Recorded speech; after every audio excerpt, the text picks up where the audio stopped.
President Uhuru Kenyatta on Sunday, July 7th, appealed to Kenyans to give his 3-month-old government a chance to deliver on its promises. Speaking during the 23rd Embu Diocesan Anniversary and National Jubilee Thanksgiving service at St. Paul's Cathedral in Embu town, the president said the government was sitting down to serve Kenyans. Moving over to the Republic of South Sudan, South Sudan government has called upon President Obama's administration to assist in ensuring the implementation of the cooperation agreement between the republics of South Sudan and Sudan that has gone through a series of violations since it was gained. Speaking at the independence anniversary of the United States on Thursday, the official government spokesman Dr. Barnaba Marial Benjamin said South Sudan is in need of U.S. contribution. Still in South Sudan, the Minister of Information and Broadcasting, Dr. Barnaba Marial Benjamin, has underscored the role of media in combating preventable diseases in the country and reiterated his ministry's commitment in ensuring better health outcomes in South Sudan.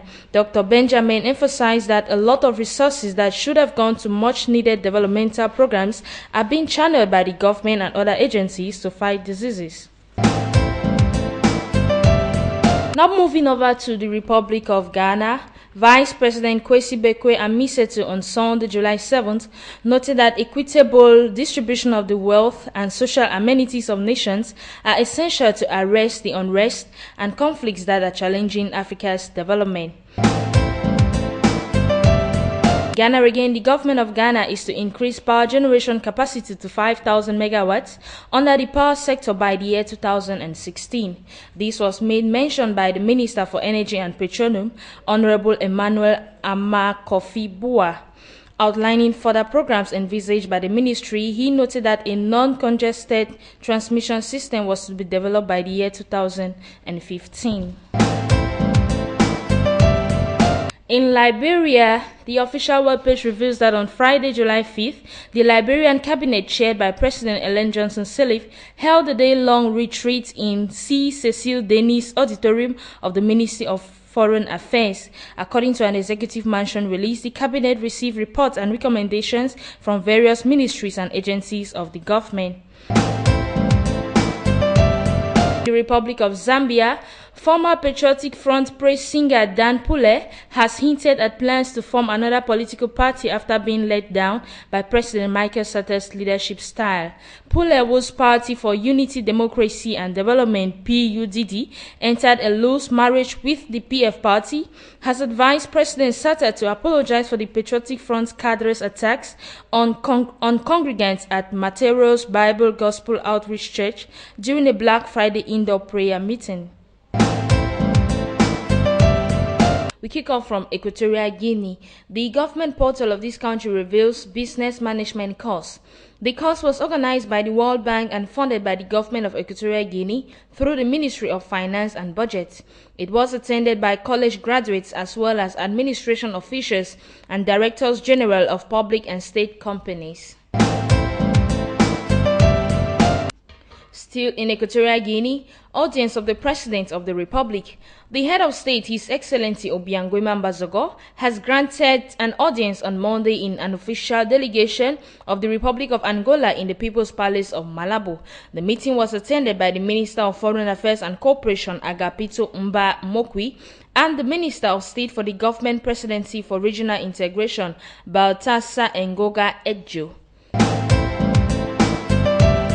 To the Republic of Ghana, the United Nations Educational, Scientific and Cultural Organization, UNESCO, will continue to work towards the realization of the broad goals and concrete objectives of the international community as set out in the internationally agreed development goals, including the Millennium Development Goals, MDGs. The Director General of UNESCO, Dr. Irina Bokova, made the pledge when she paid a courtesy call to the Minister of Education, Professor Nana Jane Opoku.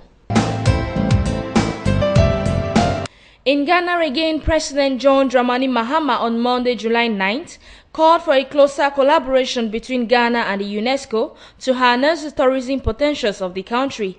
He said sites such as the Osu, Cape Coast and Elmina castles, the Larabagna Mosque and the Salaga State Market in the northern region are some of the sites that could rake in more funds for the country if well harnessed. President Mugabe has donated 10 tons of wheat and rice to hundreds of orphans and the elderly in Bulawayo. Bulawayo Governor Kane Matema yesterday handed over the consignment of 2 tons of about 200 beneficiaries at Efusini Square in the Makokosa suburb. Today, the governor will be handing over the food to beneficiaries in Pumula at about 2 p.m.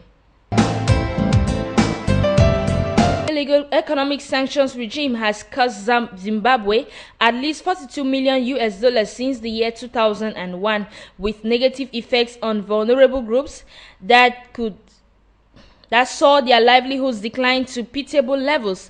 In its manifesto dubbed Taking Back the Economy, Indigenize, Empower, Develop and Create Employment, launched in Harare last Friday, ZANU-PF equated the illegal sanctions to a declaration of war. Zambia, the 2 journalists who were picked up by Zambia police at 2 hours on Tuesday, July 9th, have spent the night in jail among hardcore criminals without being charged. Police raided Clayson Hamasaka and Thomas Zangbosi's house in the night, arrested them, then started investigating them while they remained detained. We kick off from Kenya. The Jubilee government has saluted all Kenyan Muslims as they prepare to usher in the holy month of Ramadan. In a message of greetings and goodwill, President Uhuru Kenyatta and Deputy President William Ruto urged the Muslim community to embrace the spirit of togetherness and strive to make Kenya a better country. Zimbabwe, the Electoral Court has cleared 47 nomination appeals that were by individual aspiring candidates and political parties. Acting Registrar of the High Court, Sichembinkasi Sipa, confirmed the development, saying the matters were treated with urgency. Botswana government aims to optimize technology so that its developmental trust is inclusive in terms of both rural and urban societies. Briefing members of the press on the Global 2013 Smart Partnership Dialogue on July 9th, Vice President Dr. Podnachego Kedikiwe said the advantages offered by Smart Partnership to its members include rapid development for less advanced countries through information and network platforms.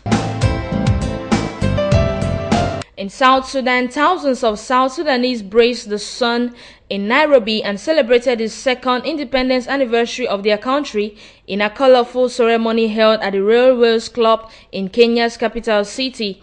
Ambassador to the Republic of Kenya, Ambassador Majok Gwandong, appreciated the new nation under the leadership of His Excellency General Salva Kiir Mayardit. Now in Rwanda, President Paul Kagame on Wednesday, July 10th, attended celebrations of the second anniversary of South Sudan's independence in Juba. The event was held at Freedom Square, resting place of Dr. John Garang, founder of South Sudan Liberation Army, to whom many attribute Sudan's liberation.